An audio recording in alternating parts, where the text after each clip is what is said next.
الحمد لله وكفى وسلام على عباده الذين اصطفى أما بعد وقال الله تعالى في كلامه المجيد والفرقانه الحميد أعوذ بالله من الشيطان الرجيم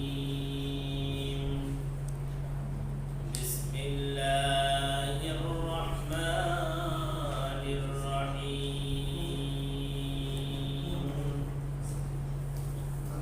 كل نفس ذائقة الموت ثم إلينا ترجعون وقال الله تعالى في موضع آخر إن الله وملائكته يصلون على النبي يا أيها الذين آمنوا صلوا عليه وسلموا تسليما সকলে মহব্বতের সাথে নামাজ পড়ুন আল্লাহুম্মা সাল্লি আলা মুহাম্মাদিন ওয়া আলা আলি মুহাম্মাদিন কামা সাল্লাইতা আলা ইব্রাহিম ওয়া আলা আলি ইব্রাহিম ইন্নাকা হামিদুম মাজিদ আল্লাহুম্মা বারিক আলা মুহাম্মাদিন ওয়া আলা আলি মুহাম্মাদিন কামা বারাকতা আলা ইব্রাহিম ওয়া আলা আলি ইব্রাহিম ইন্নাকা হামিদুম মাজিদ মহান আল্লাহ তাবারক ওয়া তাআলার দরবারে লাখ কোটি শুকর ও সুজুদ আদায় করি যে মহান আল্লাহ তাআলা আমাদেরকে পবিত্র জুমার দিনে তার ঘর মসজিদে এসে দ্বীন সম্পর্কে কিছু আলোচনা বলবার এবং শুনবার তৌফিক দান করেছেন এই জন্য সেই খোদার দরবারে অন্তরঙ্গে সদয় শুকরিয়া আদায় করি আলহামদুলিল্লাহ আল্লাহ তাআলা যাকে ভালোবাসেন মহব্বত করেন আল্লাহ তাআলা তাকে তার ঘরে আসা বসা এবং দ্বীন সম্পর্কে আলোচনা করা এবং ফিকির করার তৌফিক দান করেন আল্লাহ তাবারক ওয়া তাআলা আমাদেরকে জুমার দিনে তার ঘরে এসে জুমার নামাজের জন্য অপেক্ষা করার মতো তৌফিক দান করেছেন এজন্য আমরা খুশি না বাজার খুশি আলহামদুলিল্লাহ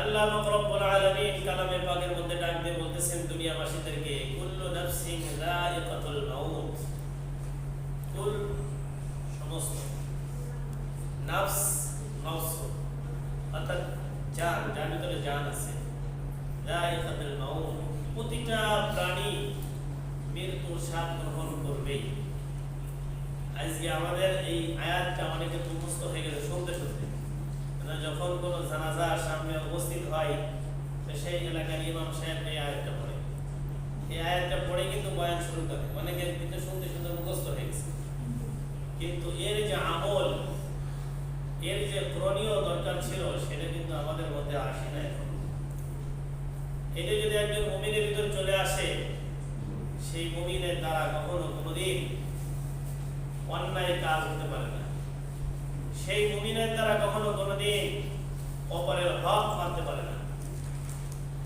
এজন্য সর্বদা সর্বক্ষণ সর্ব অবস্থায় আমাদেরকে এই আয়াতের যে মর্ম অর্থ এটা আমাদের স্মরণ রাখতে হবে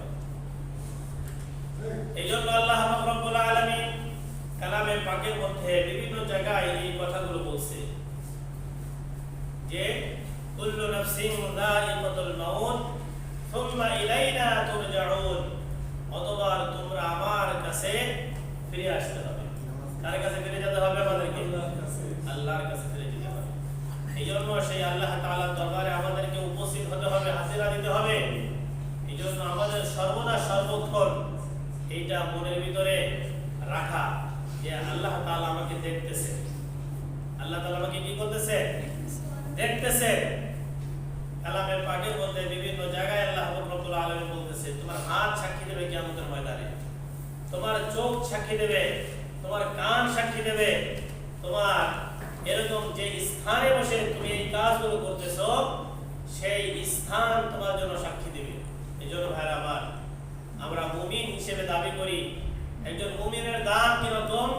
আল্লাহ রাসূল সাল্লাল্লাহু আলাইহি ওয়াসাল্লাম হাদিসের মধ্যে বলে, যত সময় পর্যন্ত জমিনের মধ্যে একজন মুমিন ব্যক্তি থাকবে, অত সময় পর্যন্ত এই জমিনকে আল্লাহ তাআলা এরকম আসমান, চন্দ্র, সূর্য, গ্রহ দ্বারা ঠিক রাখবেন। যত সময় পর্যন্ত এই জমিনের মধ্যে একজন মুমিন থাকবে না, আল্লাহ তাআলা এই আসমান আর জমিনকে রাখবেন না। তাহলে একজন মুমিনের দাম কিরকম? দেখেন, আল্লাহ রাব্বুল আলামিনের কালামে পাকের মধ্যে আল্লাহ তাআলা বলে, যহারাল ফাসাদু ফিল বাররি ওয়াল বাহর বিমা কাসাবাত আইদিন নাস। জলস্থলে যা কিছু হয়, বৃষ্টি অনাবৃষ্টি এবং বিভিন্ন ধরনের আমরা দেখি ভূমিকম্প আসতেছে, বিভিন্ন সুনামি আসতেছে, হয় কেন? এগুলো আছে মানুষের হাতের কামাই। কিসের কামাই? মানুষের হাতের কামাই। এই জন্য মানুষ যদি এখনো ঠিক হয়ে যায়, এখনো যদি সিদ্ধান্ত পাল্টে ফেলে, আল্লাহ তাআলা এর পরিবর্তন ঘটাতে বিন্দুমাত্র সময় লাগবে। আল্লাহ তাআলা নিজেই বলতেছে যে জলস্থলে যা কিছু হয়, এগুলো সবই মানুষের হাতের কামাই। এই জন্য আল্লাহ রাব্বুল আলামিন আমাদেরকে আল্লাহ তাআলার যে হুকুম আহকাম আছে, এই হুকুম আহকামগুলো সঠিকভাবে রাসূল সাল্লাল্লাহু আলাইহি ওয়াসাল্লামের সুন্নাত অনুযায়ী পালন করা হলো তৌফিক দান করুন, আমিন।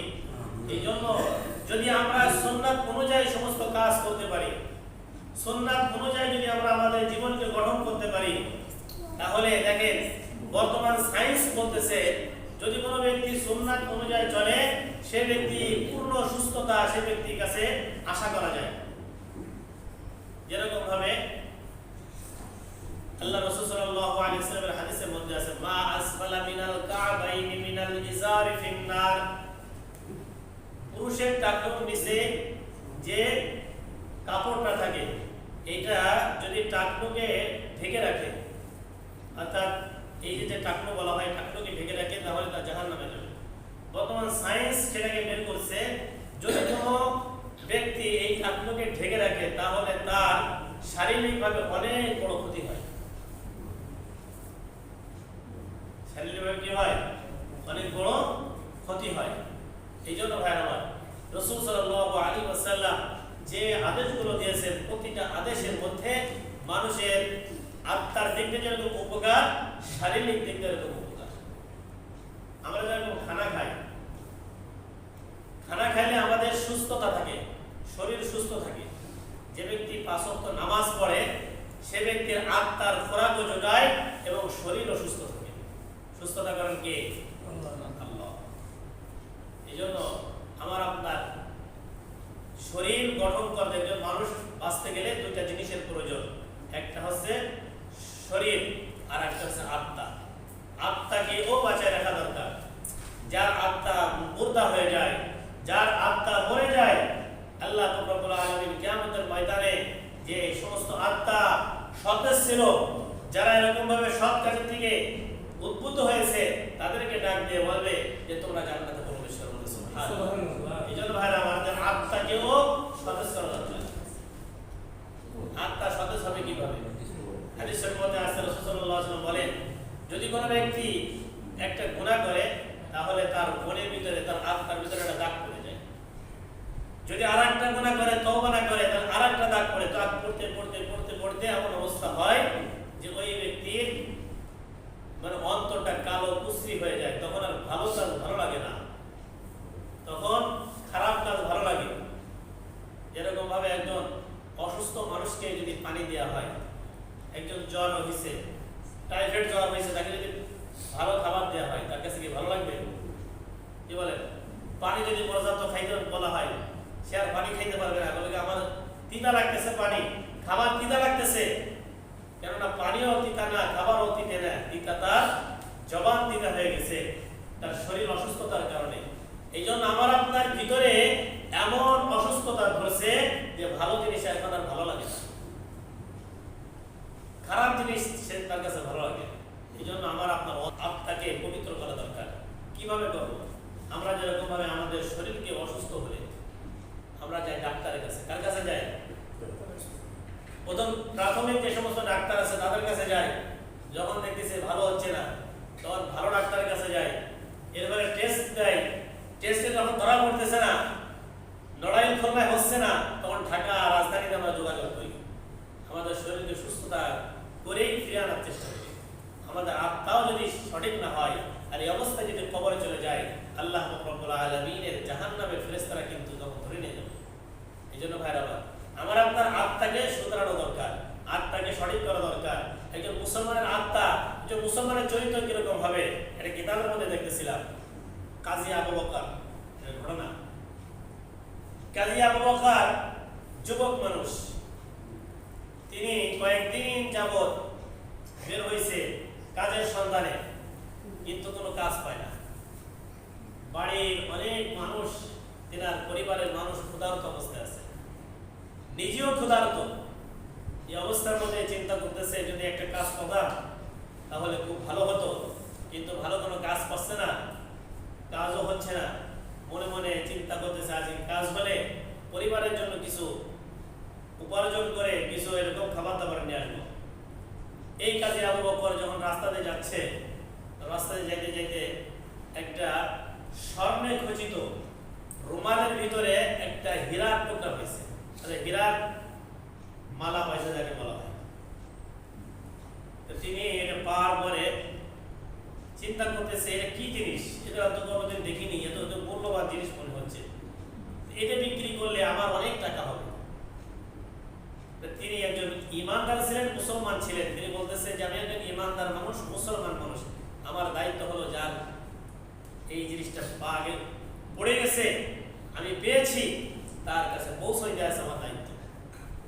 তিনি রাস্তার পাশে বাজারের ভিতরে যায়, রাস্তার পাশে দাঁড়ায় দাঁড়ায় বলতেছে যে আমি তো একটা জিনিস পাইছি, আর সামনে দিয়ে অগ্রসর হচ্ছে।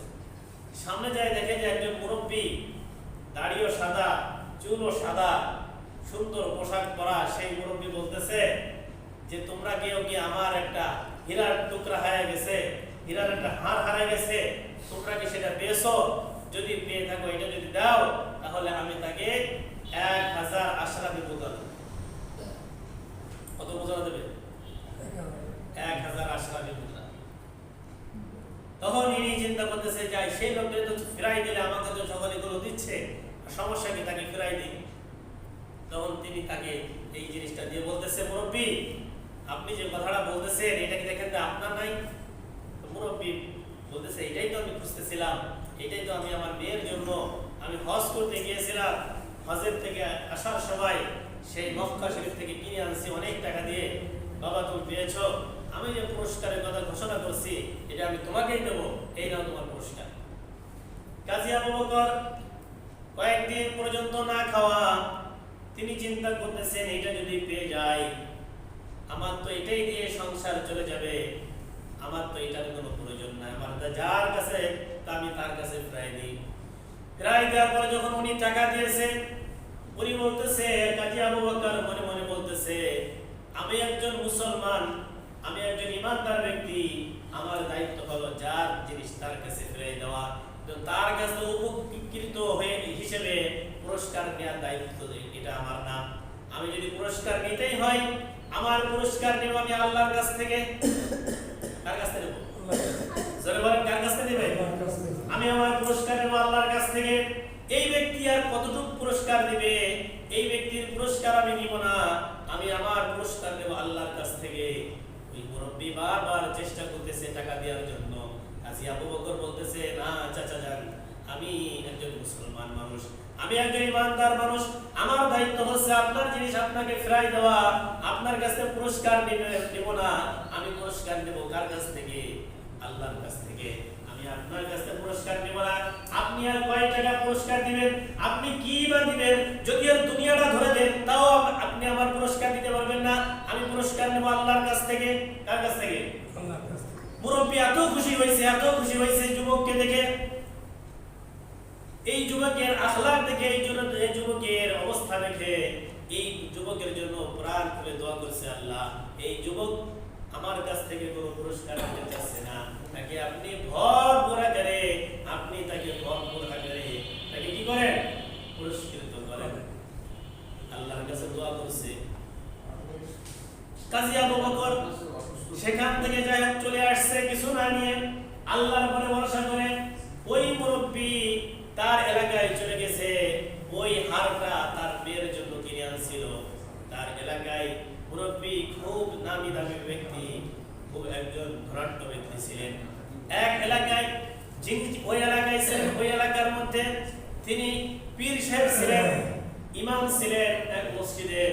কাজী আবু বকর কিছুদিন পরে মানুষের অবস্থা একরকম থাকে না, কাজী আবু বকরের অবস্থা পরিবর্তন হয়ে গেছে।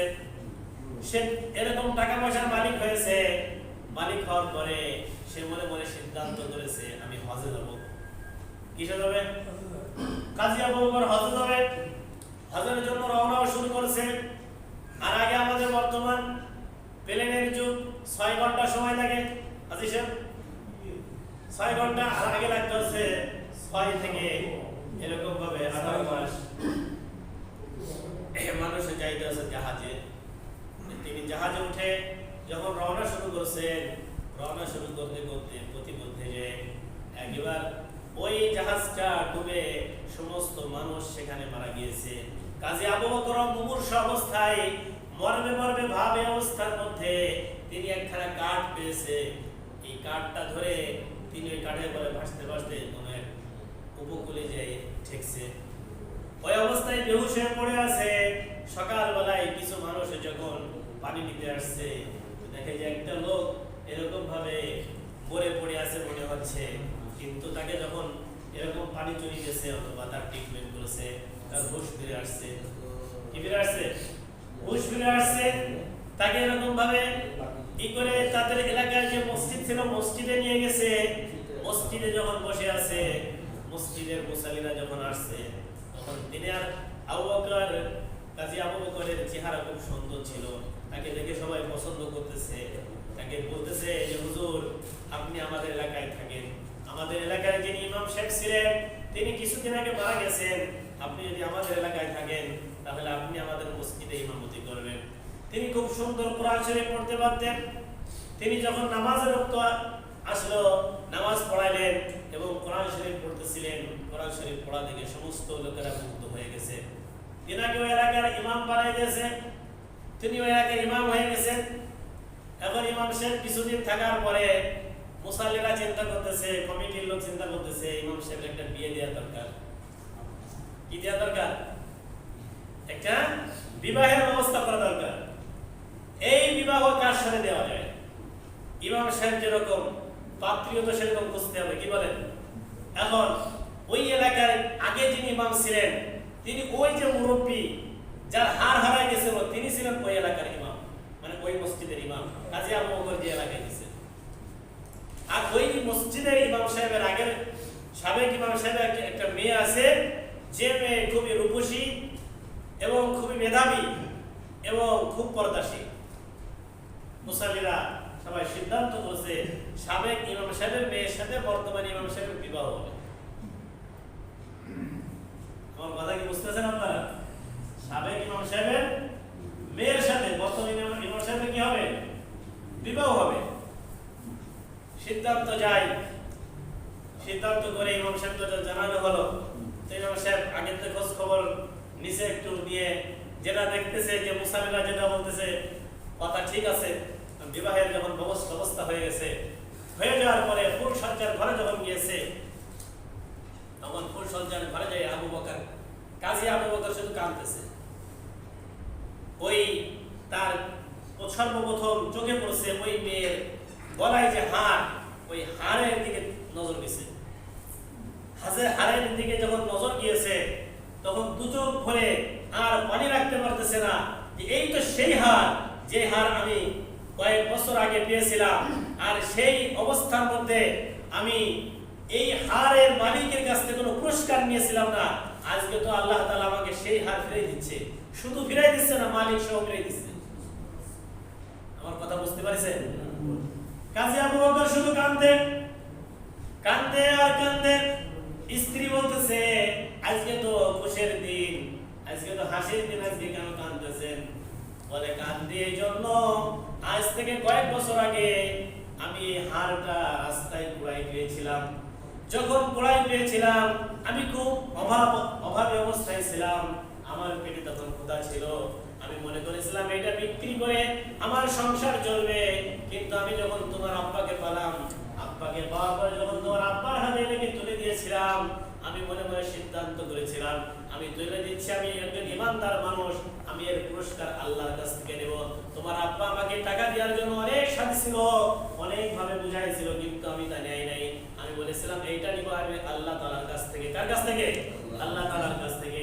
আল্লাহ তাআলার কাছ থেকে বলেছিলাম আল্লাহ তাআলা আমাকে দিবেন, আমার এটা 100% কি ইয়াকিন বিশ্বাস ছিল। কিন্তু আল্লাহ যে দুনিয়া এরকম নগদ দিবেন এটা তো আমার বিশ্বাস ছিল না। আল্লাহ তাআলা যে আমাকে ওই হার দিয়েছেন, হারের মালিক সহ আমাকে ফিরাই দিয়েছেন, এটা তো আমার কখনো ভাবনা ছিল না। তখন ওই মেয়ে কান্না শুরু করছে, বলতেছে আহারে আমার আব্বাও বারবার আপনার কথা বলতো, আর বলতো যদি ওরা একটা ছেলে পাইতাম, আহা ওরা আবু বকরের মতো যদি ছেলে পাইতাম, আমার জীবন দশায় আমার মেয়েকে আমি ওই ছেলের সাথে বিবাহ দিয়ে দিতাম। বলে সুবহানাল্লাহ। কথা বুঝতে পারছেন? আজকে আমাদের সমাজের মধ্যে এমন একটা অবস্থা হয়ে গেছে, যার একটা মেয়ে হয়েছে সে ভালো জামাই খুঁজে পায় না, আর যার একটা সন্তান হয়েছে সে একটা ভালো মেয়ে খুঁজে পায় না। আল্লাহ রাব্বুল আলামিন কালামের পাতার মধ্যে বলতেছেন যে ভালোর সাথে ভালো মেলে আর খারাপের সাথে খারাপ মেলে। আল খাবিসুনা লিল খাবিসাত ওয়াত তাইয়িবুনা লিত তাইয়িবাত।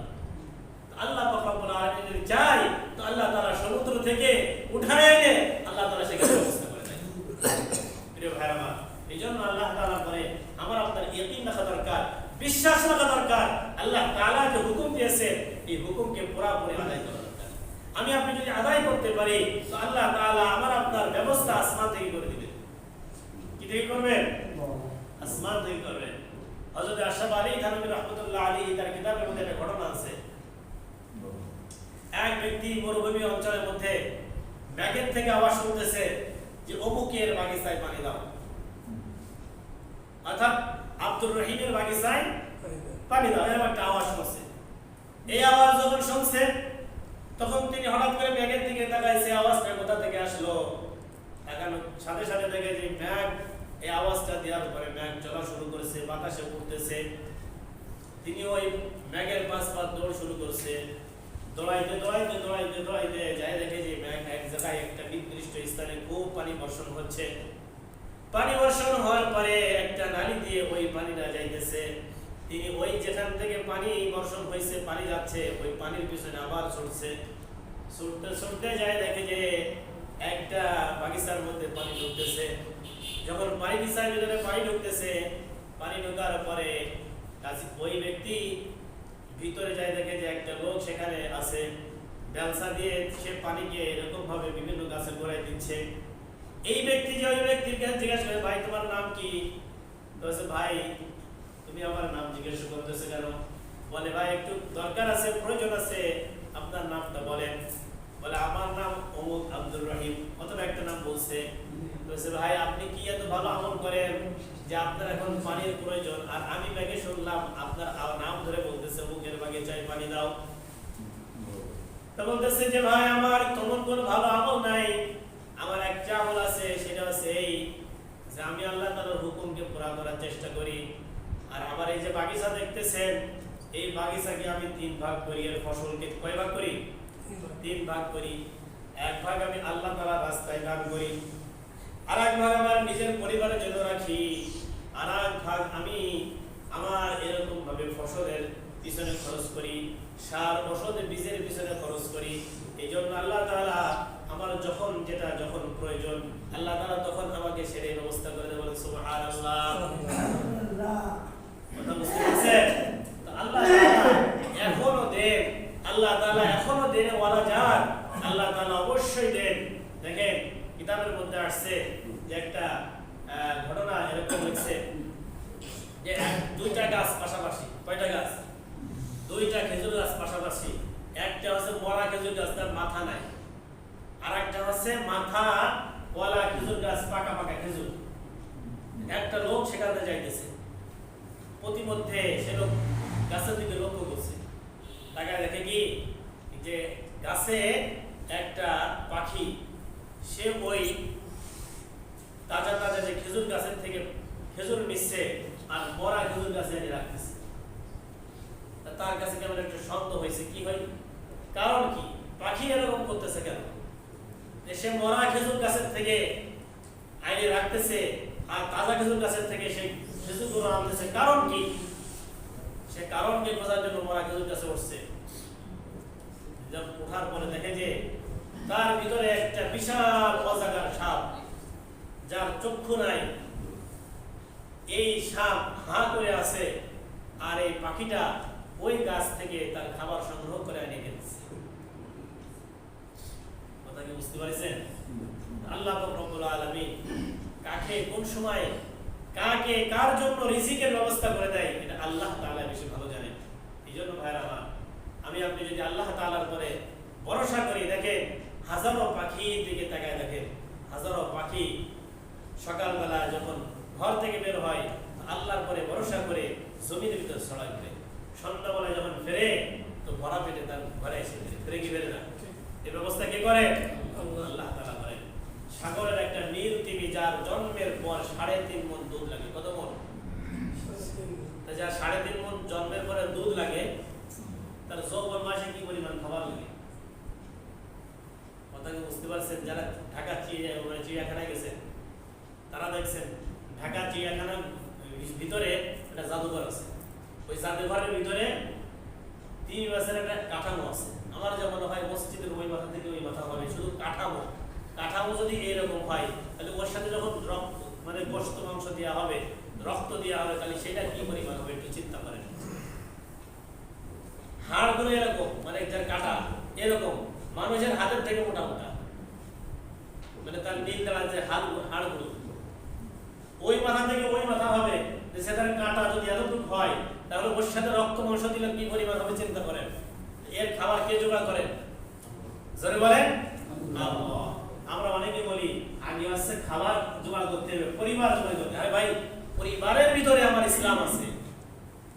আমি রাস্তা দিয়ে চলতেছি, তার ভিতরে ইসলাম আছে।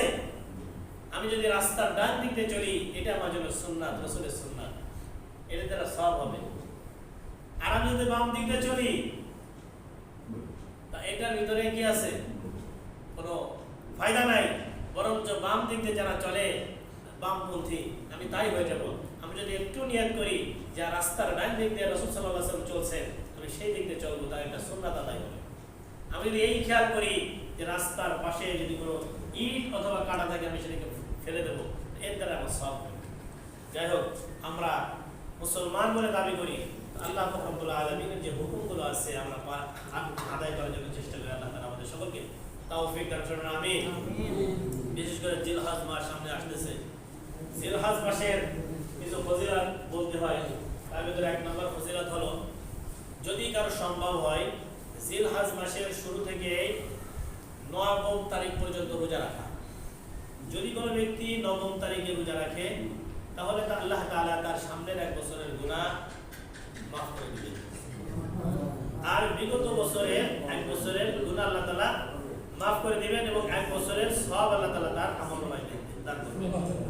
এইজন্য এই জিলহজ মাসের অনেক বড় ফজিলত। আরেকটা বিষয় হলো, জিলহজ মাসের চাঁদ ওঠার আগে আমাদের যদি নখ, চুল, মোষ যেগুলো আছে আমরা কাটি, এগুলো যদি না কাটি আমাদের রেখে দিই, চাই জিলহজ মাসের 10 তারিখের ঈদের নামাজের পরে যদি কোনো ব্যক্তি কাটে, তাহলে আল্লাহ রব্বুল আলামিন ওই ব্যক্তিকে একটা মানে কোরবানি করার সওয়াব আল্লাহ তাআলা দান করবেন। এবং সামনে কোরবানি আসছে, ইনশাআল্লাহ কোরবানি সম্পর্কে ইনশাআল্লাহ আলোচনা হবে। আল্লাহ তাআলা আমাদের সকলকে সঠিকভাবে আমল করার সকলকে দাওয়াত করুন, আমিন। যারা সুন্নাত পড়েনি সুন্নাত পড়েনি।